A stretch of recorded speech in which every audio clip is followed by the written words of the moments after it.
रात के 12:07 बज रहे थे। कमरा अंधेरे में डूबा था। बस मोबाइल स्क्रीन की नीली रोशनी और उस रोशनी में आरव की थकी हुई आंखें। दिन भर की भागदौड़ के बाद वो बिस्तर पर लेटा बस यूं ही फोन स्क्रॉल कर रहा था। Reel, reel, reel. अचानक उसकी स्क्रीन अपने आप रुक गई।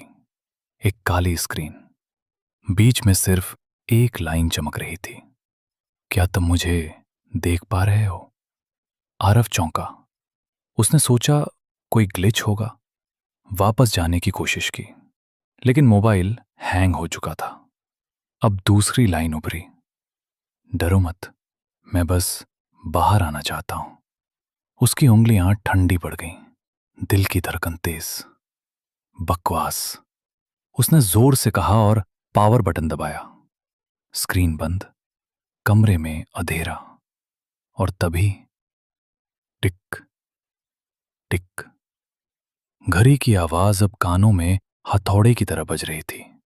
फोन अपने आप फिर ऑन हो गया।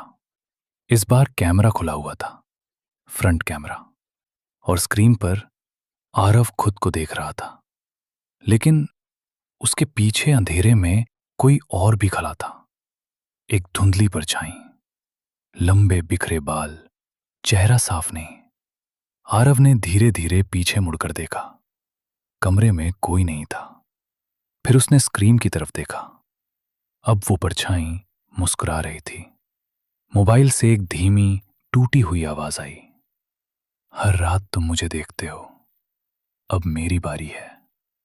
अचानक स्क्रीन पर उंगलियों के निशान उभरने लगे, जैसे कोई अंदर से स्क्रीन को ठेल रहा हो। कांच उभरने लगा, फटने को तैयार। आरव चीख भी नहीं पाया।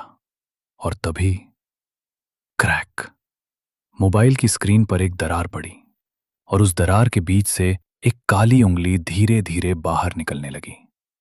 मोबाइल की स्क्रीन से निकलती वो काली उंगली हवा में कांप रही थी। आरव की सांस अटक गई। पूरा कमरा जैसे ठंडा पड़ गया हो। उसने डरते डरते मोबाइल को जोर से फेंकना चाहा, लेकिन हाथ हिला ही नहीं। फोन जैसे उसकी हथेली से चिपक चुका था। तभी स्क्रीन से फिर आवाज आई। आरव। वो सिहर उठा। तो तुम मेरा नाम कैसे जानती हो? उसके मुंह से बस इतना ही निकल पाया। स्क्रीन के अंदर वो चेहरा अब साफ होने लगा। सफेद आंखें, बिना पुतली के, और होंठों पर एक अजीब सी टेढ़ी मुस्कान। तुम हर रात मुझे देखते हो। आवाज फुसफुसाहट में थी। रील्स, शॉर्ट्स, वीडियो, मैं उन्हीं के बीच फंसी हुई हूं। उंगली अब पूरी हथेली बन चुकी थी। स्क्रीन फैलने लगी जैसे रबर हो।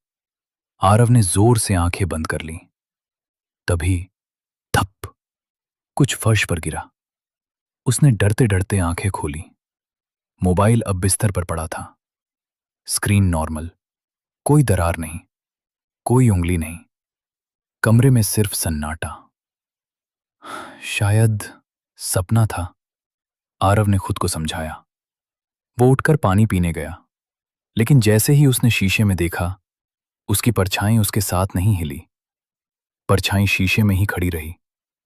धीरे धीरे उसने मुंह खोला और वही आवाज आई। अब मेरी बारी है तुम्हारी जिंदगी देखने की। पीछे से मोबाइल की स्क्रीन फिर जल उठी। उस पर लिखा था, लाइव स्टार्टेड। एक व्यूअर और व्यूअर का नाम छलावा। आरव समझ चुका था, यह आत्मा मोबाइल के अंदर नहीं थी। वो तो देखने वालों की नजरों से जिंदा रहती थी। और अब उसने आरव को अपना नया स्क्रीन बना लिया था। मोबाइल स्क्रीन पर लाइव अब भी चल रहा था। व्यूअर्स, एक नाम, छलावा। आरव की टांगें कांप रही थीं। उसने मोबाइल उठाकर कैमरा बंद करना चाहा, लेकिन स्क्रीन पर एक नई लाइन उभर आई। लाइव बंद नहीं होता जब तक देखने वाला जिंदा हो। तुम हो कौन? आरव की आवाज टूट चुकी थी। कमरे की लाइट अपने आप ब्लिंक करने लगी और तभी मोबाइल कैमरे में आरव के पीछे वो परछाई पूरी तरह दिखाई दी। अब वो धुंधली नहीं थी। एक लड़की, सफेद कपड़े, गर्दन झुकी हुई, चेहरा बालों से ढका। धीरे धीरे उसने अपना चेहरा उठाया। आंखें खाली, जैसे किसी ने आत्मा निकाल ली हो। मैं छलावा हूं, उसने कहा, जो देखा जाना चाहता था लेकिन समझा नहीं गया। आरव के दिमाग में तस्वीरें चलने लगीं।